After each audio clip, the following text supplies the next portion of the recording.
गढ़वा जिला में निजी विद्यालयों को लेकर उठ रहे विवादों के बीच जिला पब्लिक स्कूल समन्वय समिति के बैनर तले एक अहम बैठक आयोजित की गई। इस बैठक में जिले के विभिन्न निजी विद्यालयों के संचालक, निदेशक एवं शिक्षा से जुड़े लोग शामिल हुए। बैठक में शिक्षा की गुणवत्ता को बेहतर बनाने, अभिभावकों के बीच पारदर्शिता बढ़ाने तथा निजी विद्यालयों पर लगाए जा रहे आरोपों पर विस्तार से चर्चा की गई। बैठक के दौरान समिति के अध्यक्ष अलखनाथ पांडे ने स्पष्ट रूप से कहा कि बिना किसी ठोस आधार के निजी विद्यालयों को बदनाम करने की कोशिश बंद होनी चाहिए। उन्होंने कहा कि हाल के दिनों में कुछ लोग अपने स्वार्थ और राजनीतिक लाभ के लिए निजी स्कूलों के खिलाफ गलत जानकारी फैला रहे हैं, जिससे अभिभावकों के बीच भ्रम की स्थिति उत्पन्न हो रही है। उन्होंने कहा कि निजी विद्यालयों को बेवजह कटघरे में खड़ा किया जा रहा है, जबकि गढ़वा के अधिकांश निजी स्कूल नियमों के तहत संचालित हो रहे हैं। उन्होंने आरोपों का खंडन करते हुए कहा कि रीएडमिशन के नाम पर किसी भी प्रकार की अतिरिक्त राशि नहीं ली जाती है और न ही विद्यालय प्रबंधन द्वारा पुस्तकों की बिक्री की जाती है। बैठक में मौजूद अन्य विद्यालय संचालकों ने भी एक स्वर में कहा कि कुछ असामाजिक तत्व निजी विद्यालयों की छवि खराब करने का प्रयास कर रहे हैं। बीएसकेडी के निदेशक संजय सोनी ने कहा कि निजी विद्यालयों को संचालित करना आसान नहीं है। बिजली बिल, होल्डिंग टैक्स, शिक्षकों का वेतन, सरकारी कर और अन्य प्रशासनिक खर्चों का भार विद्यालय प्रबंधन को उठाना पड़ता है। ऐसे में विद्यालयों पर गलत आरोप लगाना उचित नहीं है। उन्होंने ये भी कहा कि यदि केंद्र और राज्य सरकार समय पर सभी विद्यालयों को एनसीईआरटी की पुस्तकें उपलब्ध कराए तो इससे अभिभावकों को काफी राहत मिलेगी। साथ ही उन्होंने मांग की कि निजी विद्यालयों में पढ़ने वाले 25% कमजोर वर्ग के बच्चों को मुफ्त पुस्तकें उपलब्ध कराई जाएं और विद्यालयों को भूमि उपलब्ध कराने की दिशा में भी सरकार पहल करे। समिति के सदस्य अनूप सोनी ने चेतावनी देते हुए कहा कि अगर इस तरह के आधारहीन आरोपों का सिलसिला जारी रहा तो निजी विद्यालय उग्र आंदोलन के लिए बाध्य होंगे। वहीं सिस्टर रोशना ने कहा कि शिक्षा के मंदिर को बदनाम करना समाज के हित में नहीं है। उन्होंने बताया कि गढ़वा जिले में अन्य जिलों की तुलना में स्कूल फीस काफी कम है, इसलिए अभिभावकों को भी तथ्यों की सही जानकारी लेकर ही निर्णय लेना चाहिए। बैठक में यह भी निर्णय लिया गया कि अभिभावकों को विद्यालयों की वास्तविक स्थिति से अवगत कराने के लिए जागरूकता अभियान चलाया जाएगा, ताकि किसी भी प्रकार की गलतफहमी दूर की जा सके। इस अवसर पर अमित सिंह, अमित तिवारी, सुशील केशरी, मदन केशरी, ब्रिजेश मिश्रा, पीके दुबे, चंद्रभूषण सिन्हा सहित बड़ी संख्या में निजी विद्यालयों के निदेशक और प्रतिनिधि उपस्थित थे। देखिए, आज हम लोग निजी विद्यालय के सभी लोग बैठे हुए थे पूरा जिला भर से। पर्पस यही था कि हम लोग का लगातार काम रहा है कि शिक्षा में गुणात्मक सुधार कैसे हो, गढ़वा के शिक्षा व्यवस्था को कैसे मजबूत किया जाए। विगत कुछ दिनों से देख रहे हैं कि लगातार निजी विद्यालय के खिलाफ माहौल बनाया जा रहा है और वह तथ्यहीन, आधारहीन आरोप लगाए जा रहे हैं, जिसका गढ़वा के निजी विद्यालय से बहुत ज़्यादा संबंध नहीं है। तो आज सभी लोग बैठे थे कि हम लोग पर को जो आरोपित किया जाता है, जैसे रीएडमिशन लेना, तो निजी विद्यालय कोई रीएडमिशन नहीं लेता है। कुछ बातें किताब की तरफ से भी कही जा रही हैं। तो यह हम लोग यह स्पष्ट कर रहे थे कि निजी विद्यालय किताब नहीं छापता है। किताब भारत सरकार, राज्य सरकार के मर्जी से छपता है और वह किताब पूरे देश में चलता है। उसका जो प्राइस है वह पूरे देश के लिए है, न कि गढ़वा के लिए है। तो जो भी बात हमको करनी है वह देश स्तर पर किताब की बात उठे। और जहाँ तक एनसीईआरटी की किताब का सवाल है, तो हम यह अभी भी सब लोग यह प्रस्ताव पारित किए हैं कि अगर समय से एनसीईआरटी का किताब उपलब्ध हो जाए अगले साल के मार्च सेशन में, तो अप्रैल से हम लोग उसी किताब से पढ़ाएंगे। किसी को कोई शौक नहीं करता है कि अभिभावक पर अधिक से अधिक बोझ पड़े, या क्यों कोई चाहेगा। अभिभावक के सहयोग से ही विद्यालय चलता है। तो इन सब बातों को लेके कि हम लोग अपना काम जिस तरह से सरकार के मापदंड के अनुसार, सरकार का जिस विद्यालय को भी मान्यता रहता है, सरकार का मापदंड उसको पालन करना होता है। और तो आप देख ही रहे हो कि आरटी से मान्यता लेने का की प्रक्रिया चालू है, तो उसी में सब का मापदंड तय होता है। और सरकार के द्वारा या सीबीएसई बोर्ड के द्वारा, आईसीएसई बोर्ड के द्वारा, झारखंड बोर्ड के द्वारा कोई फी का निर्धारण नहीं होता है कि इतना ही फीस इस मद में लेना है। जिस मद में सरकार लेती है मोटा मोटी, उसी मद में स्कूल भी लेते हैं। एक बात आपके माध्यम से हम कहना चाहेंगे कि गढ़वा जिले में बहुत वैसे लोग भी विद्यालय का संचालन कर रहे हैं जिनका जमीन सीएनटी के चलते उनका रजिस्ट्री नहीं हो पा रहा है, या उनको कहिए कि लीज नहीं हो पा रहा है। वैसे काम को करने से गढ़वा के लोगों को लाभ होगा अगर इस पर उनको कोई सुविधा मिल जाए।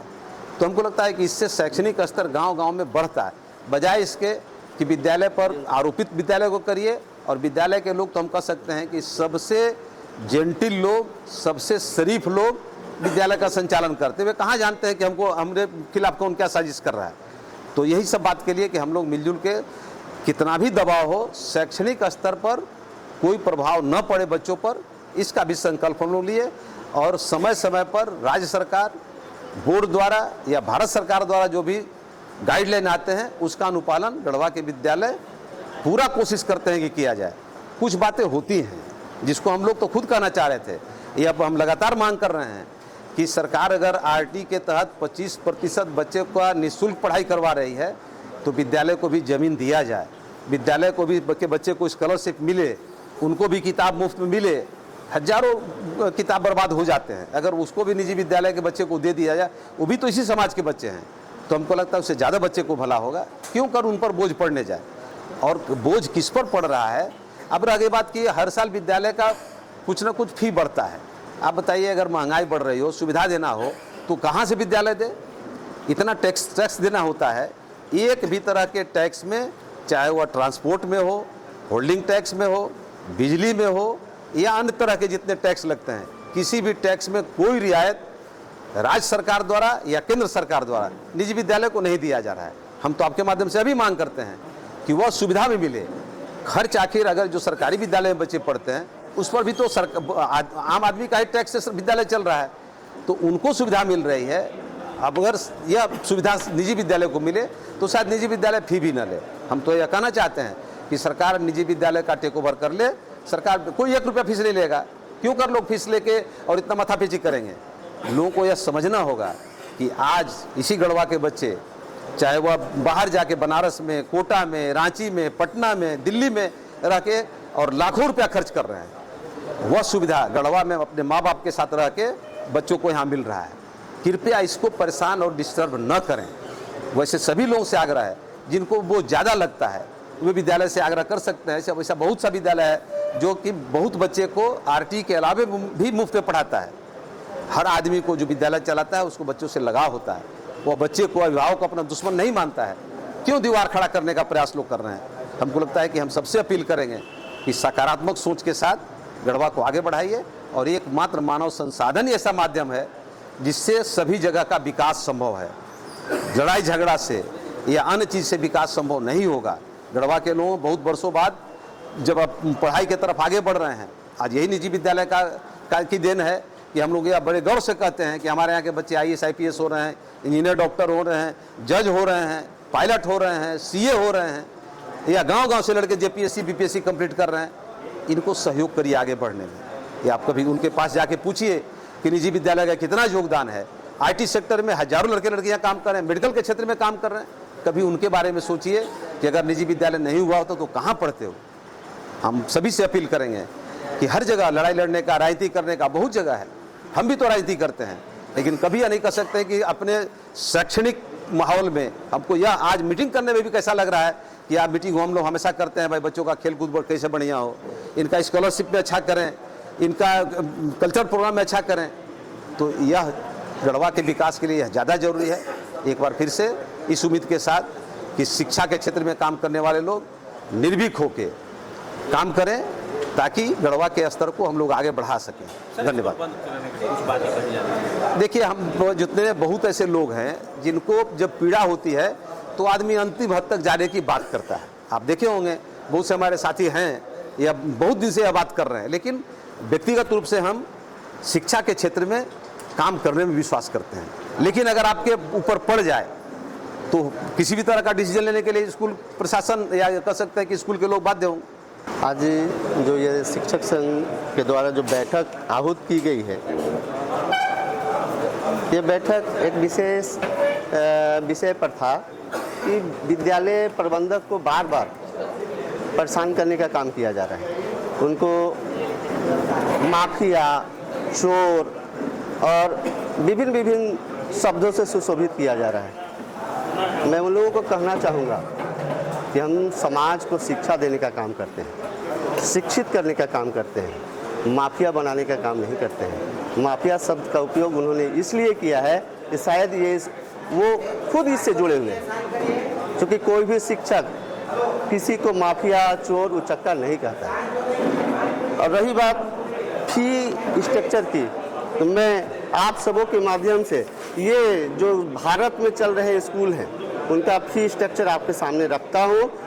क्या ये भारत के स्कूल इस तरीके की स्थिति, इस तरीके के फी ले सकते हैं, तो हम गढ़वा जैसे जगह में सभी सुविधाओं को दे करके फीस क्यों नहीं ले सकते। हम हर तरीके की व्यवस्था जो बड़े शहरों में आज मुहैया कराया जा रहा है, उसको अपने शहर में अपने स्कूलों के माध्यम से मुहैया करा करके उन चीज़ों को आम पब्लिक तक पहुंचा करके और लोगों को शिक्षित करने का काम करेंगे और चाहेंगे कि गढ़वा जैसे जगह पे, गढ़वा जैसे पिछड़े जगह पे संपूर्ण भारत के लोग का विश्वास बढ़े और वे गढ़वा में आकर के शिक्षा ग्रहण करने का काम करें, ताकि गढ़वा का नाम सभी जगहों पे बड़े सुनहरे अक्षरों से लिया जा सके। हम कह रहे थे हमारे विद्यालय में पढ़ने या सरकारी विद्यालय में बच्चे पढ़ते हैं, बच्चे तो देश के ही हैं, चाहे आपके बच्चे पढ़ रहे हो, गाँव के बच्चे पढ़ रहे हो या पदाधिकारी के बच्चे पढ़ रहे हो, बच्चे तो देश के ही हैं। आप सरकारी स्कूल में किताब पढ़ते हैं, आप मेरे विद्यालय में किताब पढ़ दीजिए, अभिभावकों की समस्या समाप्त हो जाएगी और इस तरह के कभी कोई बात भी नहीं आएगा।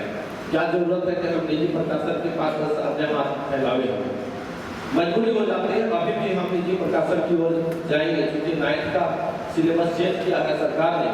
हम दावे के साथ कर सकते हैं कि पुस्तकें अभी उपलब्ध नहीं है और अभी सेशन शुरू हो चुके हैं, हमें मजबूरी में निजी प्रकाशन की ओर हमें जाना पड़ रहा है। अगर नहीं जाते हैं तो 9th का सिलेबस छूट जाएगा। हम आग्रह करते हैं आप सभी को माध्यम से सरकार से, तो हमारे भी बच्चे आप ही बच्चे हैं, आप पुस्तक उपलब्ध करा दीजिए। क्यों कोई पब्लिक कोई भी अभिभावक ने सर पर क्यों कितना बोझ पड़ेगा। दूसरी बात हम ये कहना चाहेंगे कि आप सभी चुके हुए पत्रकार बंधु भी सहज नहीं है। आपके जहन में क्या है कि कोई विद्यालय प्रति वर्ष ड्रेस बदलती है? कोई भी विद्यालय शहर का बता दीजिए जो हर साल ड्रेस बदलता हो, ऐसा कोई भी विद्यालय नहीं। लेकिन फिर भी जो सोशल मीडिया में आ रहा है कि प्रत्येक वर्ष ड्रेस बदल करके अभिभावकों के ऊपर अनावश्यक बोझ मिला जा रहा है, ये बात सही नहीं है। लेकिन हकीकत यह है कि हम अपनी बात को रद्द नहीं पा रहे। फीस की बात करें तो हमें सरकारी नोटिस भी मिली है जिसमें री एडमिशन नहीं लेना है। यहाँ जितने भी बैठे हैं तो जिले भर के लोग बैठे हैं, कोई भी री एडमिशन नहीं लेते हैं। हमारा कहीं से भी दोष नहीं है, बल्कि हम देश की तरक्की में, देश के उत्थान में हम सहयोग करते हैं। हम अपने बच्चों को हर तरह के डॉक्टर, इंजीनियर, अधिकारी सभी कुछ तैयार करते हैं जिससे हमारा देश तरक्की करता है। तो देश की तरक्की में जब मेरा योगदान है तो मेरे सम्मान के साथ भी खिलवाड़ नहीं होना चाहिए। हम इन चंद बातों के साथ धन्यवाद।